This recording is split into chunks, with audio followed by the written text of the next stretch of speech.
स्वामी विवेकानंद जी ने एक बहुत ही महत्वपूर्ण स्टेटमेंट दिए। विवेकानंद जी ने कहा कि क्या करना है एकाग्रता के लिए। उन्होंने कहा एक विचार लो, एक विचार, वन थॉट, उस विचार को अपना जीवन बना लो।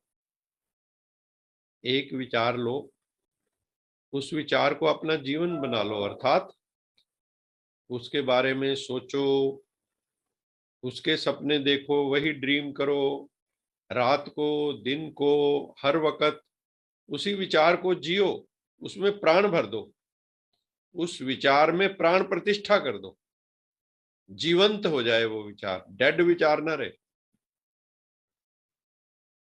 हम लोग नहीं करते, हम लोग विचार इतने हैं, कोई भी जीवंत विचार नहीं होता, डू एंड डाई वाला स्पिरिट नहीं होता। तो आप वो कहते हैं अपने मस्तिष्क, मांसपेशियों, नसों, शरीर के प्रत्येक हिस्से को, शरीर के हर एक हिस्से को उसमें डूब जाने दो और बाकी सब विचारों को किनारे कर दो। वही एक्सक्लूजन, बाकी सब विचारों को एक्सक्लूड कर दो। उन्होंने कहा मैं ये आपको जो फार्मूला बताया है ये मैं अपने जीवन में लागू किया है और यही सफल होने का बेस्ट तरीका है। आप 1000 चीजों पे वर्क ना करो, आप एक ही चीज पे काम करो, एक विचार पकड़ो और उसके ऊपर सो, ड्रीम करो, सब कुछ करो, उसी के सपने देखो और उसको जीवंत कर दो, उसको साकार कर दो, भगवान साकार हो जाए। ऐसे इतना योग करो, इतनी एकाग्रता से, मनोयोग से, तो सफलता मिल जाएगी। आज इतना ही। अभी जो है हम थोड़ा मुरली के पॉइंट लेंगे। आज की मुरली के मुख्य बिंदु, मीठे बच्चे, ये जो रूहानी ईश्वरीय पढ़ाई है ये अमूल्य है, ये इनवैल्यूएबल है, ये प्राइसलेस। ईश्वर स्वयं ये पढ़ाई हम आत्माओं को पढ़ाने के लिए दूर देश परम धाम से, जो हमारा भी घर है, वहां से आते हैं और आकर के फ्री स्कूल हम बच्चों के लिए खोलते हैं। कोई फीस नहीं है। कोई बाकी संस्थाओं में आप कोर्स करोगे तो फीस चार्ज करते हैं और संस्थाओं में, लेकिन ये फ्री स्कूल बाबा ने खोला है जिसमें स्थूल फीस नहीं है कि इतने पैसे दो, क्योंकि बाबा जानते हैं कि ये गरीब बच्चे हैं, अनाथ बच्चे हैं, ऑर्फन्स हैं। भारत बहुत गरीब हो गया सतयुग की तुलना में, तो बैगर हो गया, लोन लेते रहते हैं दूसरे देशों से, आईएमएफ से लोन ले रहे हैं और लोन वर्ल्ड बैंक से लोन लेते हैं। ये ऐसी विचित्र पढ़ाई है जिससे हम बच्चे इंद्रियों के मालिक बन जाते हैं, मन बुद्धि के मालिक बन जाते हैं, विश्व के मालिक बन जाते हैं। ये साधारण पढ़ाई नहीं। जो बच्चे सर्व रूहानी खजानों से सदा संपन्न और भरपूर रहते हैं, रूहानी खजाने, ज्ञान, गुण, शक्तियां, खुशी, समय का खजाना, बाबा कहते हैं ये बड़ा कीमती समय है। उनके नैनो व मस्तक द्वारा ईश्वरीय नशा दिखाई, उनके नैनो से, उनके मस्तक से रूहानियत, हमारी मस्ती, उनका चेहरा ही सेवा करने लगता है। They become the true representatives of God. जिनके पास ज्यादा अथवा कम जमा होता है वो भी चेहरे से दिखाई देता है। जो उच्च कुल का होगा, रॉयल फैमिली का होगा, रिच फैमिली का होगा, तो उनके चेहरे से ही वो छलक, झलक और पलक दिखाई देती है। ऐसे आपकी सूरत हर संकल्प, हर कर्म को स्पष्ट करे। आपकी जो सूरत से जो आपके संकल्प हैं, आपके कर्म हैं, वो स्पष्ट हो, परमात्मा रिफ्लेक्ट हो आपके द्वारा, तब कहेंगे सच्चे सेवाधारी। बाबा ने डेफिनेशन दी है, सच्चा सेवाधारी कौन है? उनके चेहरे से ही परमात्मा प्रत्यक्ष होता है, क्योंकि वो भरपूर है, रजे हुए हैं, खाली खाली नहीं है। उन्होंने, उनको परमात्मा ने देंदा दे लैंदे थक पाए। गुरबाणी में देने वाला दे रहा है और लेने वाले थक रहे। देंदा दे दे लेंदे थक पाए, जुगा जुगंतर खाई का, युग युग तक चलता है। तो देने वाला दे रहा है, लेने वाले थक रहे। इस समय आत्मा और परमात्मा का मेला इस धरा पर हो रहा है। अनेक अनेक आत्माएं ये कुंभ के मेले में, रूहानी कुंभ है, इसमें पार्टिसिपेट कर रही हैं। ये मेला कलयुग के अंत और सतयुग के आदि के संगम पर होता है, इसलिए संगम पर मेले लगते हैं कुंभ के। कलयुग के अंत में जब तमो प्रधान पतित दुनिया बन जाती तो शिव बाबा के सतो प्रधान पावन निर्विकारी बनाते। बाबा है निराकार, इसलिए मंदिरों में ज्योतिर्लिंगम शिव दिखाते।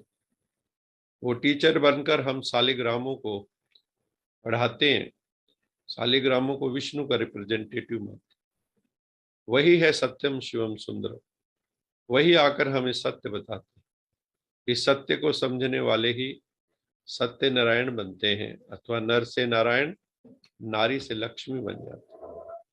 परम पिता परमात्मा आकर हमें ज्ञान और योग के पंख देते हैं, क्योंकि हमारे पंख कट चुके हैं। जटायु के पंख रावण ने काट दिए, क्योंकि जटायु राम का भक्त, परमात्मा के बंदे जो हैं उनके पंख काट दिए रावण ने, विषय विकारों ने, बुराइयों ने।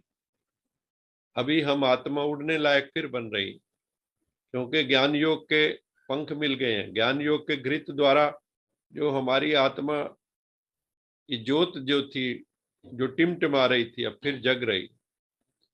योग की शक्ति से, एकाग्रता की शक्ति से।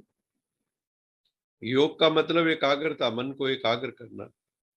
जब एक पे टिक जाएगा तो ट्रांसमिशन शुरू हो जाएगा। जो बच्चे देरी से ज्ञान में आए हैं उन्हें मेहनत ज्यादा करनी पड़ेगी, परंतु ज्ञान के नए नए सूक्ष्म पॉइंट्स उनको मिलते रहते हैं। एक एडिड एडवांटेज है उनको कि ज्ञान के जो डीप पॉइंट है, अभी पीएचडी हो रही है तो उनको डीप पॉइंट आते ही मिलने शुरू हो जाते। शुरू वालों को तो बहुत मेहनत करनी पड़ी। अब उसको टाइम का फ्रेम तो है, लेकिन मक्खन खाने को मिल रहा है।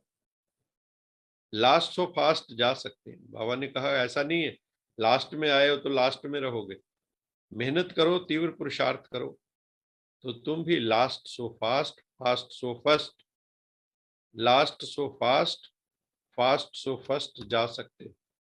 बाबा कहते हैं मुझे याद करो तो तुम तमो प्रधान से सतो प्रधान बन जाएंगे। मैं तुम्हारा सब कुछ हूं, मैं तुम्हारा पिता, पति, सखा, गुरु, शिक्षक सब कुछ हूं। मैं तुम्हें बहुत सुख देता हूं, मैं तुम्हें बैकुंठ का राज्य भाग्य देता हूं। सिर्फ एक ही शर्त है और कुछ नहीं, पवित्र बनना है, मन से, वाणी से, कर्म से, इंद्रियों से, विकारों से मुक्त बनना है। सभी को शिव बाबा का संदेश दो, पवित्र बनो, योगी बनो। ये स्लोगन है। मन वाणी कर्म से पवित्र बनो, संसार में कमल फूल की तरह रहो, और योगी बनो, परमात्मा से जुड़ जाओ, तो शक्तिशाली बन जाओगे। जब ईश्वरीय यज्ञ की स्थापना हुई थी 1937 में, तो ब्रह्मा बाबा ने अपना तन मन धन सब शिव बाबा को अर्पित कर दिया। माताओं बहनों का एक ट्रस्ट बना के सारी संपत्ति उनको अर्पित कर दी। उस धन से नेक बच्चों की पालना हुई। बच्चों ने ज्ञान योग सीखकर अन्य आत्माओं को भी सिखाना फिर शुरू कर दिया। ज्ञान योग से ही हम नष्टो मोहा बनते हैं। हम शिव बाबा के बच्चे बने, ब्रह्मा बाबा के भी बच्चे बने, इसलिए हम बाप दादा कहते हैं।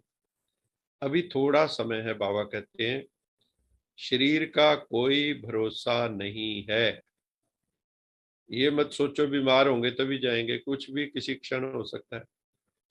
इसलिए शिव बाबा को याद करते रहें, अपना टाइम वेस्ट नहीं करें, अपनी एकाग्रता की शक्ति को डेवलप करें। आज का स्लोगन है जिंदगी में दो कीमती चीजें होती हैं, वो है time and thoughts, time and mind. समय अर्थात सेकंड, एक एक सेकंड, और माइंड मैंने एक एक संकल्प। तो समय और संकल्प के खजाने की बचत कर ना लीकेज हो ना वेस्टेज हो, जमा करके खाता बढ़ाओ। जो अपने टाइम को वेस्ट नहीं करते, थॉट्स को वेस्ट नहीं करते, उनकी भी एकाग्रता की पावर जो है बहुत जल्दी बढ़ जाती है। इन्हीं शब्दों के साथ आप सबका बहुत बहुत धन्यवाद। सभी मिलकर लोका समस्ता सुखिनो भवन्तु। जो भी आत्माएं जुड़े हैं, आप सबका बहुत बहुत धन्यवाद, साधुवाद। चलो सभी मिलके दोनों हाथ जोड़ लो, सारे कॉस्मॉस को, ब्रह्मांड को, पृथ्वी को, वनस्पति जगत को, सबको,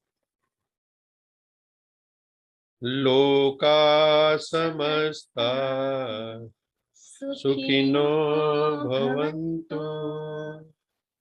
लोका समस्ता सुखिनो भवन्तु, लोका समस्ता सुखिनो भवन्तु।